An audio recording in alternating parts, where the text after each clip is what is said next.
original Super Bomberman R was a good enough game. It wasn't particularly great, and certainly nowhere near the heyday of the franchise, but it was a good enough game that was an enjoyable enough revival of the classic IP. Super Bomberman R2 is more of that. There's a lot more here, with some great new multiplayer modes and an admirably misguided attempt at a story mode, all of which coalesces to deliver another good, not great Bomberman game. It's working! So you guys can start devices! Something tells me we'll be needing your help again soon. It's great having friends like you. The core premise of Super Bomberman R2 remains the same as always. It's an arcade multiplayer game built around the concept of 4 players on a map where everything on the map, including the other players, but except the outer borders, is destructive by bombs that explode in very set and predictable patterns. The goal is simple: be the last person standing at the end of the time allotment. It's a simple premise that leads to a lot of chaos, and its timelessness means that it doesn't need much more in the way of iteration. You just need to execute on it well, and Super Bomberman R2 delivers on that very well, with some well-designed maps and fun chaos that helps this make a convincing case as a potential mainstay of multiple parties in the future.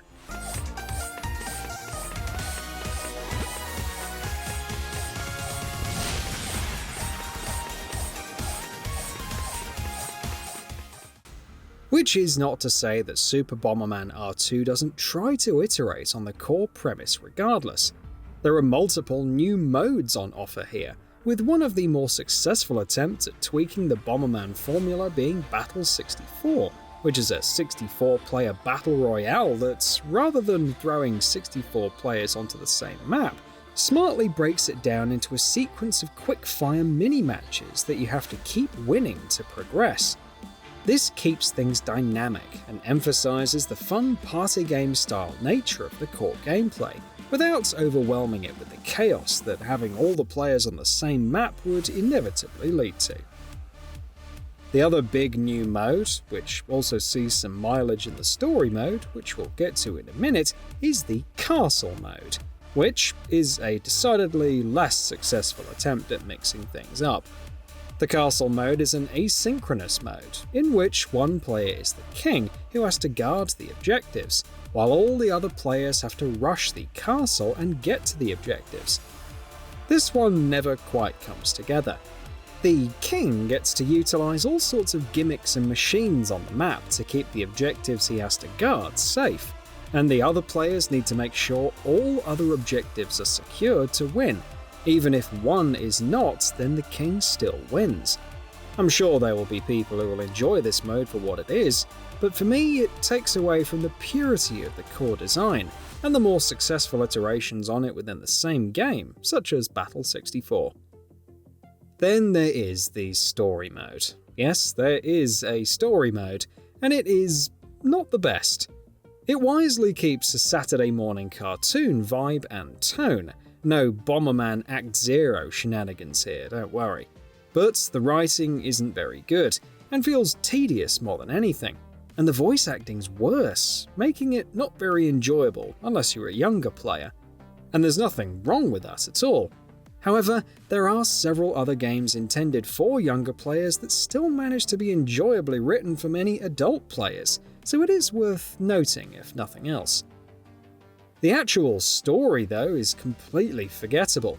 Something about a black moon that threatens to destroy everything, and is more just an excuse for contiguous exploration-based levels using Bomberman's gameplay. They're mostly fun and an easy enough way to come to grips with how the mechanics work, if nothing else, involving you going around levels, avoiding or killing enemies, solving completely simple puzzles, and rescuing these blue wispy creatures that you need to open up the way forward. After a while of this, you storm an enemy castle, or the enemy storms your camp, and you have to do a castle battle. So the campaign is fine. However, it is definitely shallow and thin, and its offering doesn't stand up as a particularly compelling offering on its own. The gameplay feels repetitive, the puzzles and solutions are shallow, and there is none of the chaos that makes multiplayer Bomberman, or even multiplayer played solo against bots, so much fun. Multiplayer is where Bomberman has always shone, and Super Bomberman R2 is at its strongest there too, and well equipped for it. The game comes with local and online matchmaking, and multiplayer options on all systems, and best of all, with cross-platform multiplayer enabled by default, meaning you can be assured that you will always find enough of an online population to be able to jump into your mode of choice and not have to worry about the player base having petered out. Super Bomberman R2 is a fun offering that improves upon its predecessor in some obvious ways, and tries to execute on the core formula faithfully and well. It also tries to expand upon that core offering in many ways. Many of these experiments don't play out, but some do, and its attempts at an iteration are admirable regardless of the end result. And even when they don't quite land, it does enough things just well enough to end up as a fun-to-play Bomberman game that will find a lot of traction at many parties for many fans. So what are your thoughts on this? Go ahead and share them in the comments below. And if you like this video, please subscribe to the channel and enable all notifications by clicking the bell icon to get new video updates. We upload every day and would really appreciate your support. Thanks for watching.